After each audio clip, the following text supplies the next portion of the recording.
Buenos días, queridos hermanos, que Dios les bendiga, tanto a los que se conectan acá en la zona europea como en la zona de Latinoamérica. Que Dios les bendiga con la palabra de Dios el día de hoy. Habacuc es considerado uno de los profetas menores. Hay muchos creyentes que rara vez han abierto este libro y lo han leído. Les invito a estudiarlo, les invito a leer los profetas en el Antiguo Testamento. Habacuc es considerado uno de los profetas menores. Su libro solamente tiene 3 capítulos, nada más. Y Habacuc vivió en el año 600 antes de Jesucristo. ¿Qué época era esta? Esta es la época cuando está surgiendo el imperio caldeo babilonio. ¿Mm? Algunos de ustedes seguro que han escuchado en algún momento el nombre de Nabucodonosor, el rey babilonio, o el profeta Daniel, que junto con sus 3 amigos fue llevado cautivo a Babilonia y vivió allá 70 años antes de que pudieran regresar a su tierra. Pues bien, esa época, cuando está surgiendo el imperio babilonio, es la época en que Habacuc escribe su libro. Lo que pasó con Habacuc es que él tuvo que observar, él fue testigo de cómo un imperio como el babilonio empezaba a crecer. Y el imperio babilonio era un imperio sangriento, voraz, arrasaba con sus enemigos. Y entonces, al ver cómo el imperio crecía, Habacuc escribe su libro, pero lo escribe empezando con amargura, con dolor y cuestionando a Dios, diciéndole ¿por qué? Quiero que me acompañen a leer esta parte del libro. Busquen, por favor, el profeta Habacuc en el capítulo 1. En el capítulo 1, versículo 2 al 4, Habacuc hace sus preguntas y le dice, ¿hasta cuándo, oh Jehová, clamaré y no oirás? ¿Y daré voces a ti a causa de la violencia y no salvarás? ¿Por qué me haces ver iniquidad y haces que vea molestia? Destrucción y violencia están delante de mí. Pleito y contienda se levantan, por lo cual la ley es debilitada y el juicio no sale según la verdad. Por cuanto el impío asedia al justo, por eso sale torcida la justicia. Y más adelante añade, muy limpio eres de ojos para ver el mal, ni puedes ver el agravio. ¿Por qué ves a los menospreciadores y callas cuando destruye el impío al más justo que él? En otras palabras, lo que Habacuc se está preguntando es, ¿por qué es posible que la maldad avance? ¿Por qué es posible que los malos prosperen y que Dios no haga nada? Esa era su duda, porque Dios podía intervenir, ¿no es cierto? Podía intervenir, mandar un rayo y matar al rey Nabucodonosor. O Dios podía mandar una tormenta y exterminar a todo el ejército babilonio. Y la pregunta de Habacuc, esa pregunta que muchas veces nosotros mismos nos hacemos, ¿por qué?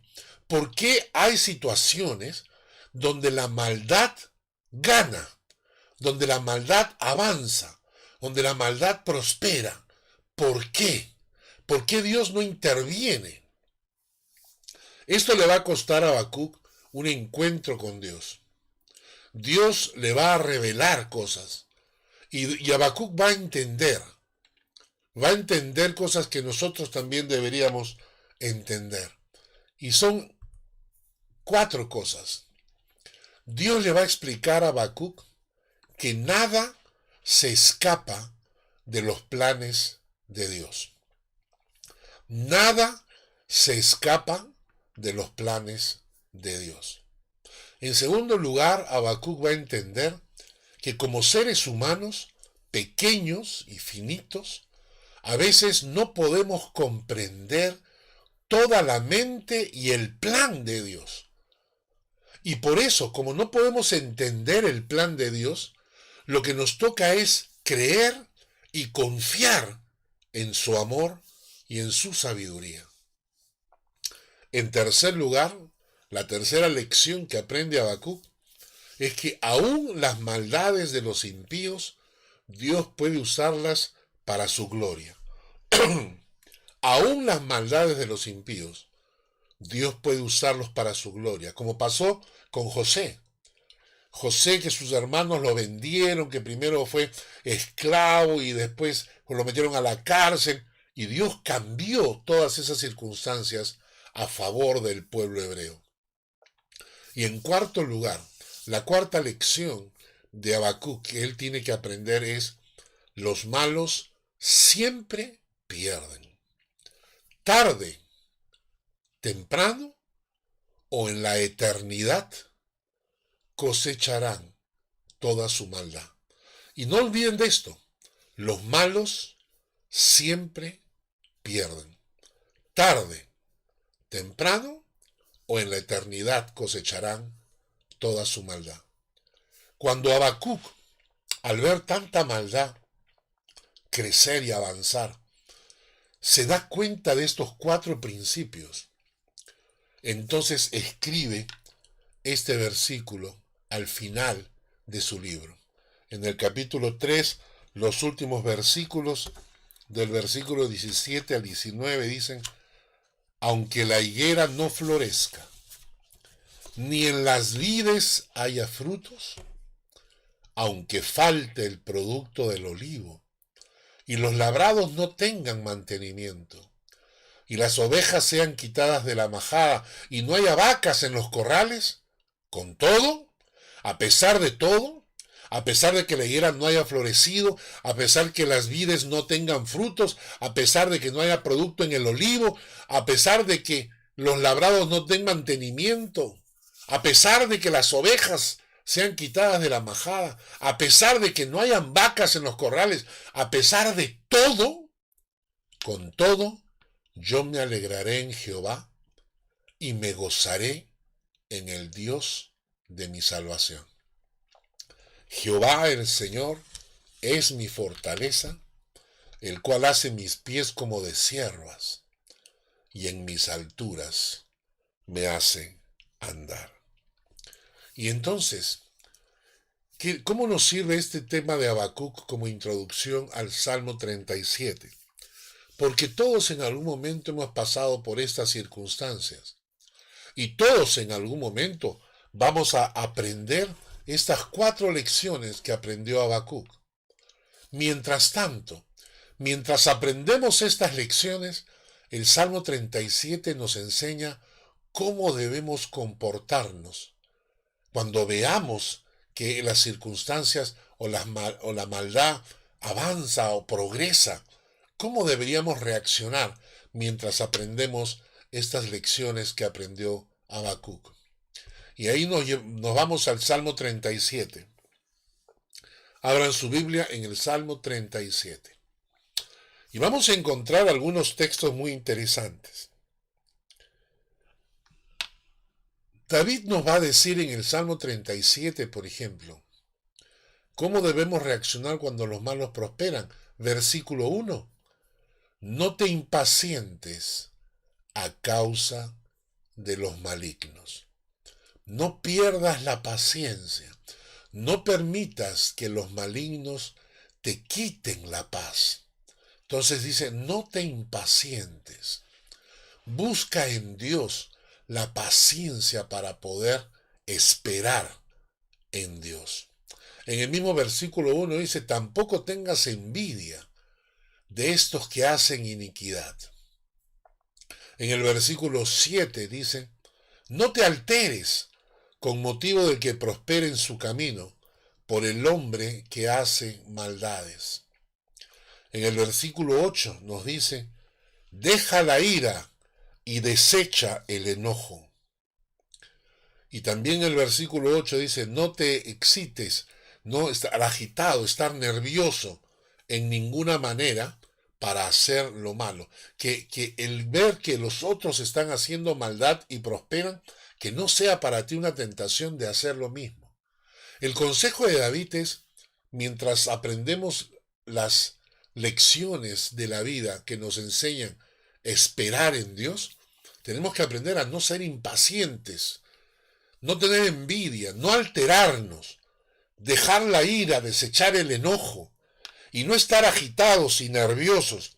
¿Y saben por qué?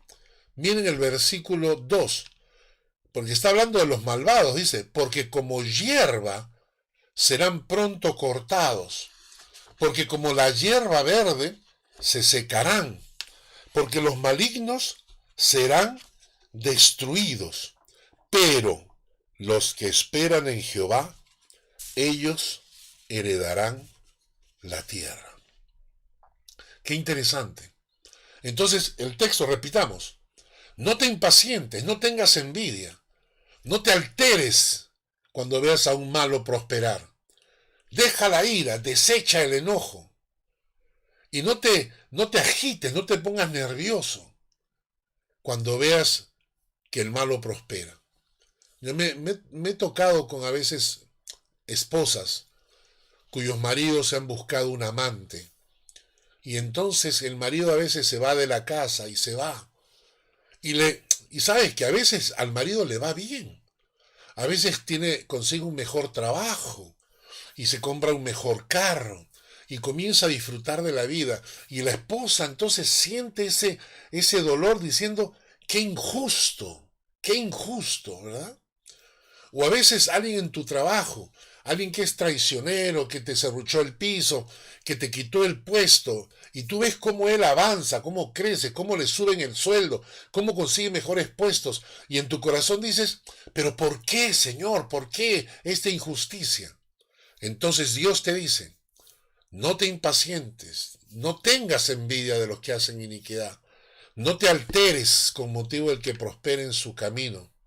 Deja la ira, desecha el enojo y no te pongas nervioso, no te estés agitado en ninguna manera para hacer lo malo, porque esa gente como hierba serán pronto cortados, porque como la hierba verde se secarán, porque los malignos serán destruidos. Y la promesa es, mientras que los malignos serán destruidos, ¿qué pasará con los que esperan en Jehová? Los que esperan en Jehová, ellos heredarán la tierra. En cambio, nos da consejos el Salmo 37 y nos recomienda algunas cosas. Por ejemplo, en el versículo 3 nos da un primer consejo. En el versículo 3 el consejo es, confía en Jehová y haz el bien, y habitarás en la tierra, y te apacentarás de la verdad. Confía en Jehová y haz el bien. Lo primero que te pide el salmista es que en medio de esas circunstancias nunca dejes de creer y confiar en la mano de Dios. De que Dios es absolutamente justo y que Dios tiene control sobre tu vida y tiene control de las circunstancias. Entonces el primer consejo de David es, nunca dejes de confiar en Dios, aún en medio de toda esta adversidad. Pero no solamente no dejes de confiar, sino que además hagas el bien. Porque no basta no hacer el mal. Voy a repetir, no basta no hacer el mal. Para mucha gente creen que la idea en esta vida es no matar moscas, ¿no? No, él no mata ninguna mosca. Es decir, yo no le hago daño a nadie. Y creen que una actitud pasiva, sin involucrarse, es suficiente. Basta con que digan, no es mi problema, y yo no le hago mal a nadie para que su conciencia se quede tranquila. Pero la enseñanza bíblica no basta con no hacer daño a nadie. La enseñanza bíblica es que hay que hacer bien. Repito, no basta con no hacer daño, sino que hay que hacer bien. El texto bíblico nos dice en Santiago 4:17 que al que sabe hacer lo bueno y no lo hace, le es pecado. Hay una frase popular muy conocida que dice, no hagas a otros lo que no quieres que te hagan. No hagas a otros lo que no quieres que te hagan. En otras palabras, no le hagas daño a nadie para que no te hagan daño a ti. No hagas maldades para que no te devuelvan maldad. Pero cuando Jesús pensó en este concepto, él lo puso en otra manera. Miren cómo lo dijo él. Él puso, como queréis que hagan los hombres con vosotros, así también haced vosotros con ellos. Es decir, no basta con no hacerle daño a nadie, o no basta con no hagas a otros los que no quieres que te hagan. Jesucristo lo pone en el sentido de que haz a otros lo que quieres que ellos te hagan. Es una forma positiva. Como queréis que hagan los hombres con vosotros, así también haced vosotros con ellos. Que ellos hagan sus maldades, pero tú haz bondades. Entonces la enseñanza es, confía completamente en el Señor, pero no tomes una actitud pasiva de no hacerle daño a nadie, sino toma una actitud activa de hacer bien a los que te rodean. Hay un dicho muy conocido de un político, Edmund Burke. Él es un político irlandés, ha fallecido, escritor, y escribió, lo único que necesita el mal para triunfar es que los hombres buenos no hagan nada. Así que la enseñanza bíblica es, no importa si la gente hace las cosas mal y el malo prospera, no importa. Tú confía en el Señor y haz el bien. No te mantengas en una actitud negativa, en una actitud, digamos, yo no hago nada y con eso estoy tranquilo. Al revés, piensa en los que están a tu alrededor. ¿Qué bien puedes hacer por ellos? ¿Qué bien puedes hacer por ellos? ¿Qué puedes hacer por ellos, según la enseñanza de Jesús, que quisieras que hicieran por ti? Y tu corazón va a cambiar. Vas a comenzar a convertirte en una persona que hace el bien y no solamente una persona que no hace el mal. Y la enseñanza en el versículo 3 del Salmo es, confía en Jehová y haz el bien y habitarás en la tierra y te apacentarás de la verdad. ¿De dónde viene esto? Habitar la tierra y te apacentarás de la verdad. Esta expresión, te apacentarás de la verdad, traducida al idioma actual, porque esta palabra es un concepto hebreo, traducido al idioma actual sería, cultiva la fidelidad a Dios. Mantente fiel a Dios. Es decir, confía en el Señor, haz el bien y habitarás la tierra y mantente siempre fiel al Señor. El segundo consejo del Salmo 37 lo encontramos en el versículo 4. Nos dice, deleítate a sí mismo en Jehová, y Él te concederá las peticiones de tu corazón. Este es uno de los textos más preciosos, digamos así, en la Biblia, que nos trae mucha ilusión. Deleítate a sí mismo en Jehová y Él te concederá las peticiones de tu corazón. Lo interesante es que nosotros como seres humanos somos tan egoístas y somos tan codiciosos que cuando leemos este versículo, lo que nos llama la atención es la segunda parte. Él te concederá las peticiones de tu corazón, ¿cierto? Es decir, estamos pensando en qué bueno. Mira, acá dice, deleítate a sí mismo en Jehová y Él me va a conceder todas las peticiones de mi corazón. ¡Wow! ¡Qué alegría! Estamos pensando en forma egoísta, codiciosa. Estamos pensando cómo podemos sacarle provecho a Dios. Pero el versículo bíblico dice, la primera parte, deleítate a sí mismo en Jehová. Deleítate a sí mismo en Jehová. El concepto de deleitarse a sí mismo en Jehová viene del concepto de ir a un banquete. Voy a un banquete para disfrutar de la amistad, de la buena comida, pasar un buen rato, ¿no? Deleitarme, regocijarme, ¿no? Saciarme. Y entonces el texto nos dice que deberíamos deleitarnos en Jehová, en la presencia de Jehová. Es como cuando tú estás enamorado de alguien e invitas a alguien a salir. Y entonces, desde el momento en que la ves, estás enamorado. Y entonces solamente mirarla ya te ilusiona. Y conversar con ella, disfrutas conversando con ella.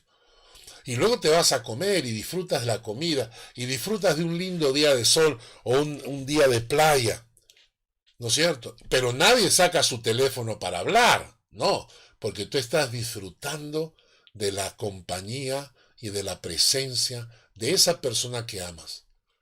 Esta es la expresión que nosotros deberíamos aprender a disfrutar de la presencia de Dios, deleitarnos en la presencia de Dios.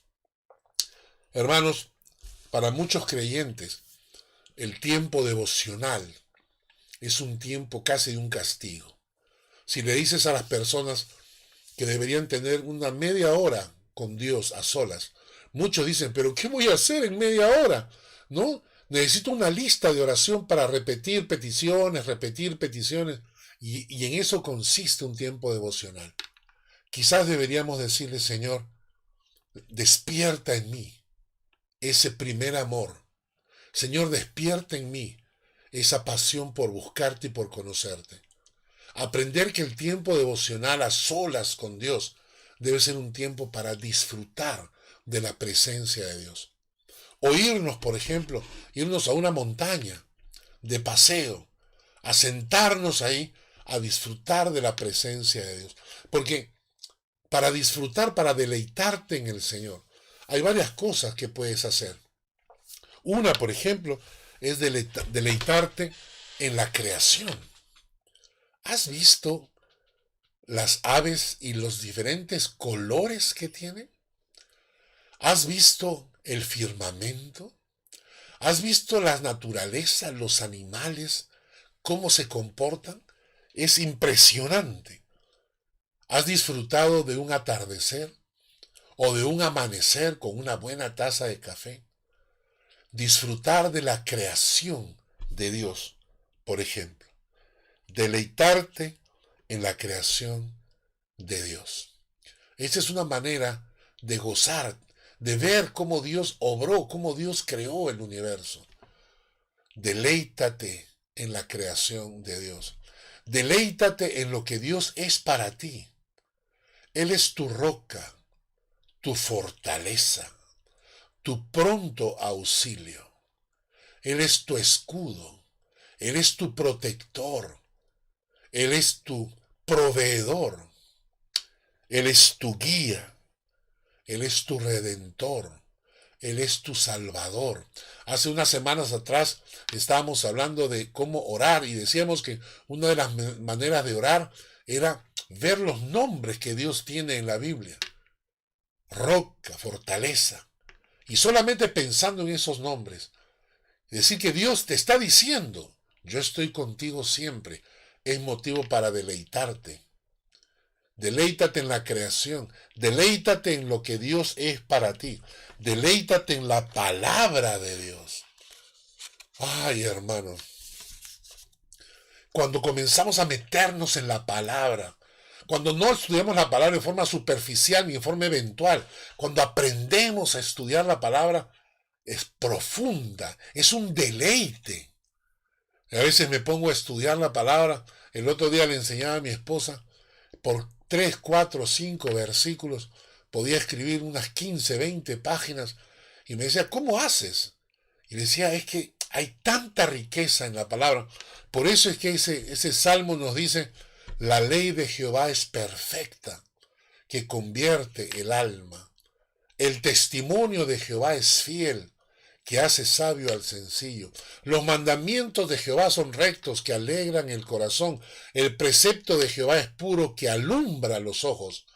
El temor de Jehová es limpio, permanece para siempre. Los juicios de Jehová son verdad, todos justos, deseables son, más que el oro y más que mucho oro afinado, dulce más que miel y que la que destila del panal. Este texto utiliza un montón de expresiones para la palabra de Dios. La ley de Jehová, el testimonio de Jehová, los mandamientos de Jehová, el precepto de Jehová, el temor de Jehová, los juicios de Jehová. Todas son expresiones que hablan de la palabra de Dios y dicen que es dulce más que la miel y que la que destila del panal. Hermano, deleítese en la palabra de Dios. Y si no, pídale a Dios que le abra el corazón, el entendimiento, para poder descubrir los secretos de la palabra y deleitarse en ella. Y cuarto lugar, deleítate en las bendiciones y en sus favores. A veces no le damos suficientes gracias a Dios por todo lo que Él hace por nosotros. Deleítate en todo lo que Dios te bendice, en lo que tienes que otros no tienen. La semana antepasada mi esposa leyó un artículo en la introducción al culto y decía que la fundación 100 People ordenó un proyecto a la Universidad de Wisconsin para que ellos investigaran qué sería el planeta si todo se redujera a 100 personas. Hacer una distribución a escala de lo que ocurre en el mundo comparado con un planeta donde vivieran solamente 100 personas. Lo primero que encontraron es que 50% serían hombres y 50 mujeres, la mitad. 33 serían de origen cristiano, 22 musulmanes, 14 hindúes. Escuche bien, 86 sabrían leer y escribir, pero hay 14 que serían analfabetos. ¿Sabes lo que significa eso en una población con 7.500 millones de habitantes? Gente que es analfabeta. Dale gracias a Dios si pudiste ir a una escuela. Dice, 15 de los 100, 15 ganarían menos de $2 al año. 15 de las 100 personas ganarían menos de $2 al día. $2 al día. Y solo uno ganaría más de $90 diarios. Eso incluye a casi toda la población suiza. Es decir, si vivimos acá en Suiza, perteneces a ese 1% de la población que gana más de $90 diarios. Dale gracias a Dios si vives acá en Suiza. De los 100 habitantes, 15 estarían muriendo de hambre. Si tienes comida en tu refrigeradora, dale gracias a Dios. De esos 100 personas, 23 no tendrían un techo. Si tienes techo, dale gracias a Dios. De esas 100 personas, 13 no tienen agua potable y 16 no tienen un baño en su vivienda. Impresionante, ¿no? Pero mira lo último. De estas 100 personas, 26 serían niños y la mitad, 13, estarían en peligro de morir de hambre. Así que tenemos motivo para deleitarnos y darle gracias a Dios. Entonces, ¿qué decía el Salmo? Deleítate en el Señor y Él te concederá las peticiones de tu corazón. Empieza a disfrutar de la presencia de Dios. Aun cuando los malos prosperen, disfruta de la presencia de Dios. Aun cuando veas que la maldad avanza, nunca dejes de tener un tiempo para disfrutar de la presencia de Dios. Y dice el texto que Él te concederá las peticiones de tu corazón. No dice que te concederá todo lo que tu carne anhela. No dice que te va a conceder todos los engreimientos que así se te antojan. Dice que te va a conceder todo lo que tu corazón, en lo profundo de tu corazón, anhelas. Y piensa, en el fondo de tu corazón, ¿qué es lo que más anhelas? ¿Una casa? No creo. ¿Un auto? No creo. Hay cosas mucho más importantes que nuestro corazón anhela. Y Dios dice que esas cosas Él te las concederá.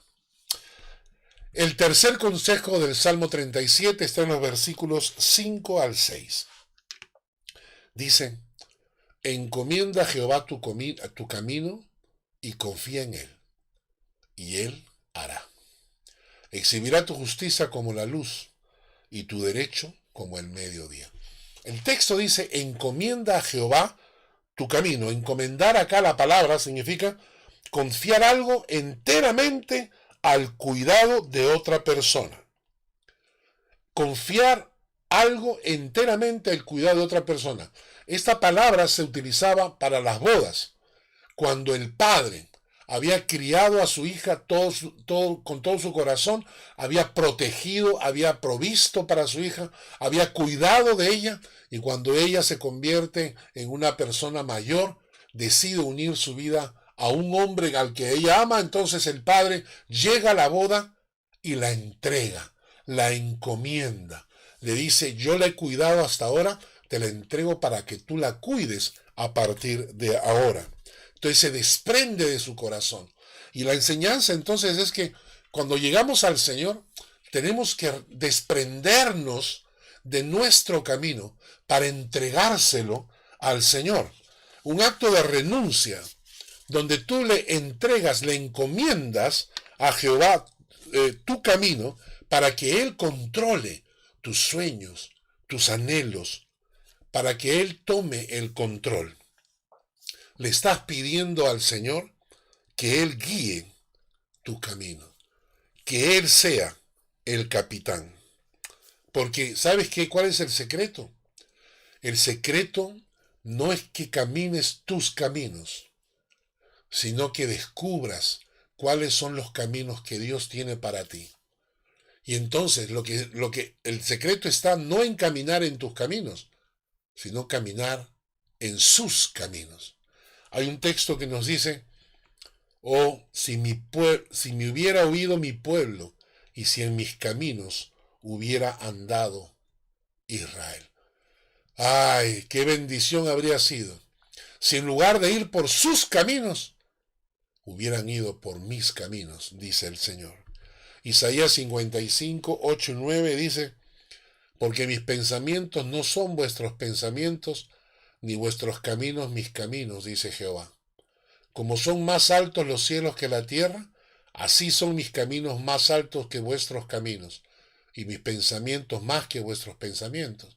Claro, sus caminos son mucho más altos que los nuestros. Sus pensamientos son mucho más altos que nuestros pensamientos. Y por eso el secreto no está en andar en tus caminos. No es que tú vayas a Dios y le dices, Señor, te encomiendo mis caminos para que tú lleves a cabo mis caminos como yo quiero, en la manera que yo quiero. Esa no es la idea. Cuando tú le encomiendas a Dios tus caminos, le dices, Señor, toma tú mis caminos para que tú me guíes. ¿Dónde? ¿Cuándo? ¿Cómo? Señor, toma mis caminos para que yo pueda andar por tus caminos. El 1 Reyes 11:38 dice, y si prestares oído a todas las cosas que te mandare, y anduvieres en mis caminos, e hicieres lo recto delante de mis ojos, guardando mis estatutos y mis mandamientos, como hizo David mi siervo, yo estaré contigo, y te edificaré casa firme como la edifiqué a David, y yo te entregaré a Israel. Y este texto se lo está diciendo Jehová a Salomón, el hijo. Si andamos en sus caminos y hacemos lo recto delante de sus ojos. Entonces el texto cuando dice encomienda a Jehová tus caminos, te está diciendo que a pesar que tú veas la maldad, tú llegas al Señor y le dices, Señor, toma tú mi camino y guíame tú en tus caminos. Y la promesa de Dios es que Él al final hará. Encomienda a Jehová tu camino y confía en Él y Él hará. Él se encargará. Él tomará el control. El cuarto consejo, ¿cómo debemos reaccionar cuando los malos prosperan? El cuarto consejo en el Salmo 37, versículo 7. Guarda silencio ante Jehová y espera en él. Guarda silencio ante Jehová y espera en él. La expresión acá significa que no podemos, como esas personas nerviosas, inquietas, preocupadas, que no dejan de hablar y no dejan de pedir ayuda y no dejan de llorar y claman y suplican y piden un favor y están desesperados.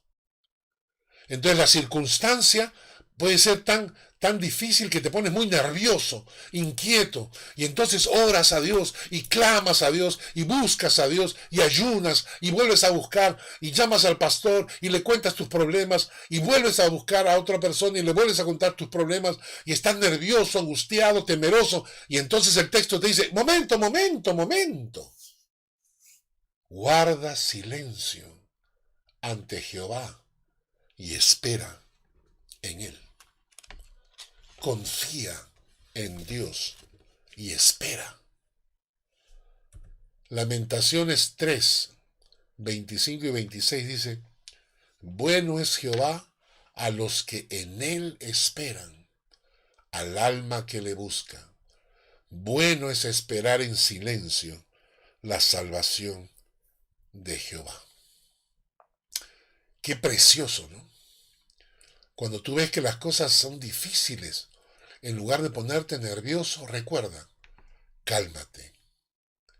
Guarda silencio delante de Jehová y espera en él. ¿Y guardar silencio para qué? Para escuchar la voz de Dios. Calmarte y poder escuchar la voz de Dios. Moisés le dijo a su gente, Moisés con los sacerdotes levitas, Deuteronomio 27, habló a todo Israel diciendo, guarda silencio y escucha. Guarda silencio y escucha. Oh Israel, hoy has venido a ser pueblo de Jehová tu Dios. Oirás, pues, ¿qué cosa? La voz de Jehová tu Dios, y cumplirás sus mandamientos y sus estatutos que yo te ordeno hoy. Y la enseñanza entonces es que a veces estamos muy preocupados, angustiados, estamos orando mucho y quizás lo que tenemos que hacer es cálmate, tranquilízate, guarda silencio y abre la palabra de Dios para que Dios te hable. Abre tu Biblia y dile, Señor, háblame a través de tu palabra. Dame un mensaje que llene de sabiduría mi corazón. Seguimos avanzando. El Salmo 37 tiene un quinto consejo. Y el quinto consejo es, apártate del mal y haz el bien. Y vivirás para siempre. Apártate del mal y haz el bien. Y vivirás para siempre. Hermanos, en medio de todas las circunstancias, nada debe ser motivo para jugar con el pecado. Nada. Hay muchas personas que se creen más fuertes que el diablo.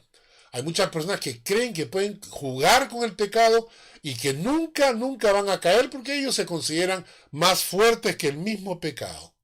Pero recuerda que si juegas con el pecado, te resbalas.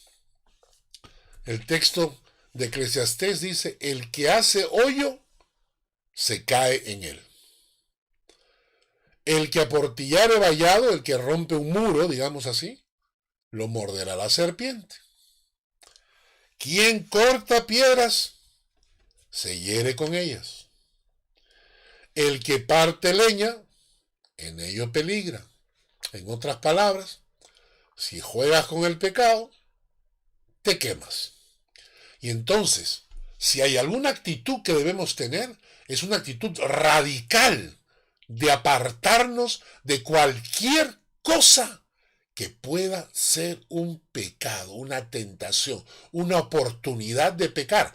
Si tú amas a Dios y amas la santidad, aléjate del pecado. No juegues con el pecado. No juegues con el pecado. Abre una pequeña ventanita y por ahí se mete el aire, ¿no es cierto? Nosotros acá en Suiza, cuando hay invierno fuerte, si abres la ventana un poquito, por ahí se cuela el frío. Y entonces hay un salmo que nos dice, versículo 34, capítulo 34, versículo 14, apártate del mal, haz el bien, busca la paz y síguela. Apártate del mal, haz el bien, busca la paz y síguela. Y el Proverbio 3:7 nos dice, no seas sabio en tu propia opinión, teme a Jehová y apártate del mal. Teme a Jehová y apártate del mal. Entonces, este es el quinto consejo que el Salmo nos dice. ¿Cómo reaccionar cuando los malos prosperan? Pues bien, deja que ellos vayan en su camino de maldad y tú apártate del mal. En el Nuevo Testamento, Pablo lo pone en unas palabras más fuertes. Haced morir, dice. Haced morir pues lo terrenal en vosotros. ¡Qué fuerte! Haced morir lo terrenal en vosotros. Fornicación, impureza, pasiones desordenadas, malos deseos, avaricia, que es idolatría, cosas por las cuales la ira de Dios viene sobre los hijos de desobediencia, en las cuales vosotros también anduvisteis en otro tiempo, cuando vivíais en ellas. Así es que los pecados mueran de inanición. Significa que no los alimentas. Cuando yo era muy joven me enseñaron que la vida cristiana era tener un perro blanco y un perro negro. El perro blanco significaba la fe espiritual. El perro negro significaba el pecado, la maldad. Y me decían, quien tú alimentas es el más fuerte. Si tú alimentas al perro negro, se pondrá más fuerte, vencerá al blanco. Si tú alimentas al blanco, se pondrá más fuerte, vencerá al negro. En este pasaje, cuando Pablo dice, haced morir pues lo terrenal en vosotros, te está diciendo que te apartes del mal y que los pecados en tu vida mueran de inanición, mueran por falta de alimento. No alimentes los pecados de ninguna manera. No les des ningún chance hasta que los pecados mueran. Apártate del mal. Hermanos, vamos terminando. Cuando leemos al final del texto la conclusión, Salmo 37, versículos 39 al 40, nos dice, pero la salvación de los justos es de Jehová, y Él es su fortaleza en el tiempo de la angustia. Jehová los ayudará y los librará, los libertará de los impíos y los salvará. Y el texto, estamos leyendo el Salmo 37, contestando a la pregunta, ¿cómo debo reaccionar cuando los malos prosperan? Vale la pena honrar y esperar en el Señor. Sí, porque no olviden que los malos siempre pierden. Quiero que leamos unos textos más. ¿Vale la pena esperar y confiar en Dios? ¿Se escapan los malos del juicio de Dios? Salmo 37 dice, pues de aquí a poco no existirá el malo. Observarás su lugar y no estará allí. Pero los mansos heredarán la tierra y se recrearán con abundancia de paz. El Salmo 37, versículos 16 y 17. Mejor es lo poco del justo que las riquezas de muchos pecadores, porque los brazos de los impíos serán quebrados, mas el que sostiene a los justos es Jehová. Esta expresión los brazos de los impíos serán quebrados, viene de aquella época cuando en una guerra se tomaban soldados, esclavos, es decir, presos, ¿no? Prisioneros, perdón. Y entonces a los soldados prisioneros que sabían usar una espada, les quebraban los brazos para que no intentaran pelear y no fueran un peligro.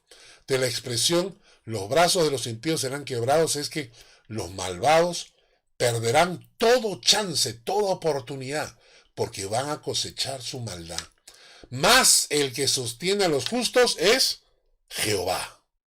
El que sostiene a los justos es Jehová. Versículos 18 al 20. Conoce Jehová los días de los perfectos, y la heredad de ellos será para siempre. No serán avergonzados en el mal tiempo, ni en los días de hambre serán saciados, mas los impíos perecerán. Salmo 37, versículos 21 y 22. El impío toma prestado y no paga, mas el justo tiene misericordia y da. Porque los benditos de él heredarán la tierra, y los malditos de él serán destruidos. Qué precioso. Quiero terminar este salmo leyendo dos promesas que me encantan, que están en el Salmo 37, versículos 23 y 24. Y recuerden, esperar en el Señor aun cuando los malvados prosperan. Confiar en el Señor aun cuando ves como que al malo le va bien. Confiar en el Señor. ¿Sabes por qué? Porque hay estas promesas. Versículos 23 y 24. Por Jehová son ordenados los pasos del hombre, y él aprueba su camino. Cuando el hombre cayere, no quedará postrado, porque Jehová sostiene su mano. Joven fui y he envejecido, y no he visto justo desamparado, ni su descendencia que mendigue pan. En todo tiempo tiene misericordia y presta, y su descendencia es para bendición. Joven fui y he envejecido, y no he visto justo desamparado, ni su descendencia que mendigue pan. La boca del justo habla sabiduría, y su lengua habla justicia. La ley de su Dios está en su corazón, por tanto sus pies no resbalarán. Así que confíe, espere en el Señor, porque el Señor promete estar a tu lado. La salvación de los justos es de Jehová. Su fortaleza en el tiempo de la angustia. Jehová los ayudará y los librará. Los libertará de los impíos y los salvará, por cuanto en él esperaron. Aprendamos a esperar en el Señor. Que Dios les bendiga.